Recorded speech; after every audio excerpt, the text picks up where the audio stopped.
All right, let's dive right into this explainer by unpacking literally one of the most mind-blowing economic miracles in human history. We're talking about an island smaller than New York City that fundamentally broke all the accepted rules of economic development just to become the wealthiest country in Asia. Just think about the sheer scale of this transformation. Picture a nation in 1965 that was essentially a resource-poor, swampy island surrounded by slums, battling massive unemployment and ethnic tensions. Now, fast forward to today, a sprawling, futuristic global hub. They achieved in a single generation what took other nations centuries to do. To put a hard number on that miracle, we're looking at a nominal GDP per capita that skyrocketed from roughly $500 at independence to over $80,000 today. That completely blows past historic economic powerhouses like the US, the UK, and France. So, let's explore the rags to riches paradox. Because to truly understand how they pulled this off, we've got to look past those shiny skyscrapers and examine a massive fundamental paradox driving their entire system. While the world loves to hold Singapore up as the ultimate free market, low-tax capitalist utopia, they rank #1 in the Index of Economic Freedom, the reality on the ground is entirely different. Their success relies heavily on deep, highly strategic state intervention and massive government ownership. It's not just a free market, it is a meticulously engineered machine. Section 2. Designing social stability.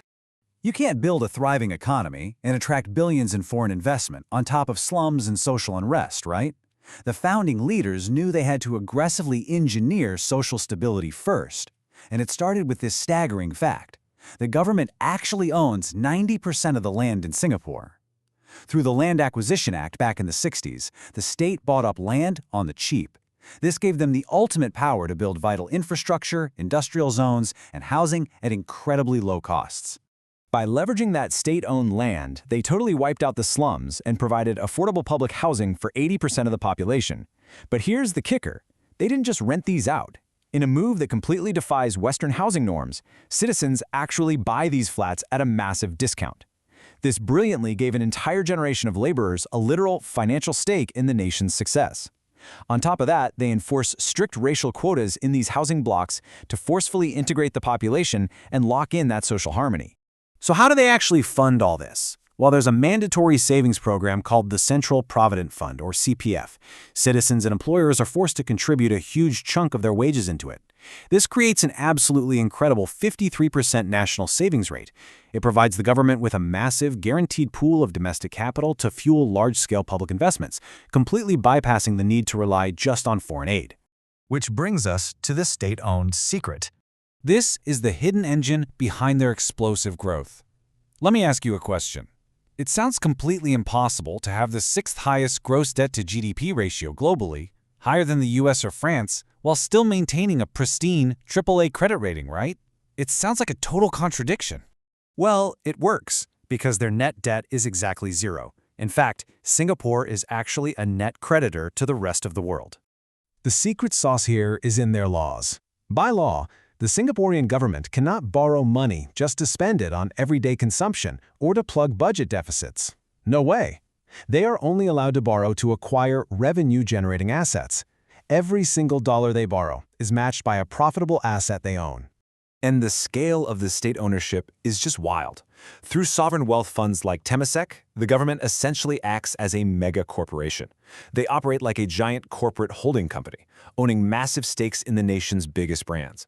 We're talking 100% ownership of the electricity grid through SP Group, total ownership of the global ports via PSA International, and controlling chunks of the biggest telecoms, major banks like DBS, and airlines.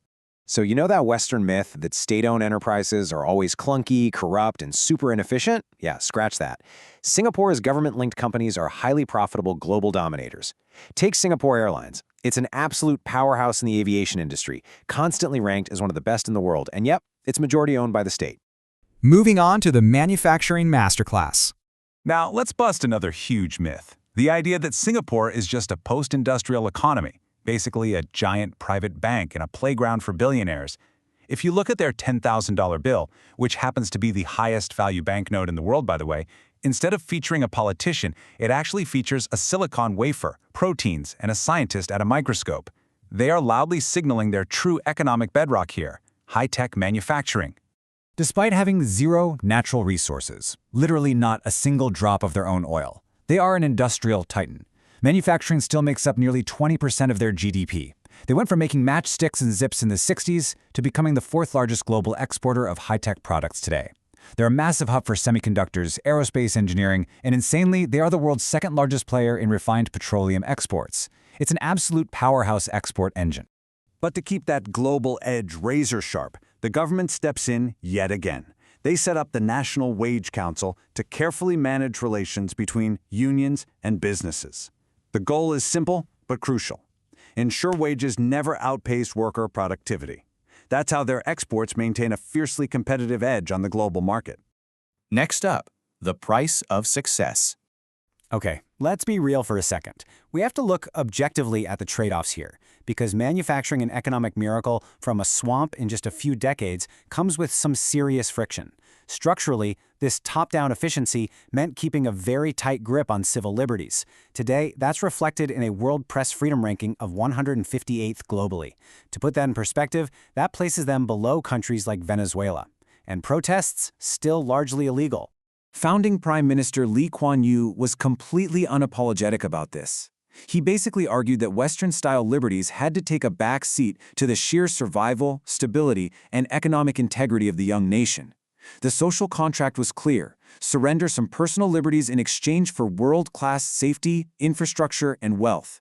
But fast forward to today, and those exact same strict policies are creating a bit of a pressure cooker. For instance, it's deliberately the most expensive place on earth to own a car. A basic sedan can cost over $100,000 just for the right to buy it. The private housing market is ludicrously expensive, and while average incomes are sky high, there's very real hidden wealth inequality. Combine all that with a rapidly aging population and a birth rate so low they have a deep structural reliance on importing foreign migrant labor just to keep the lights on.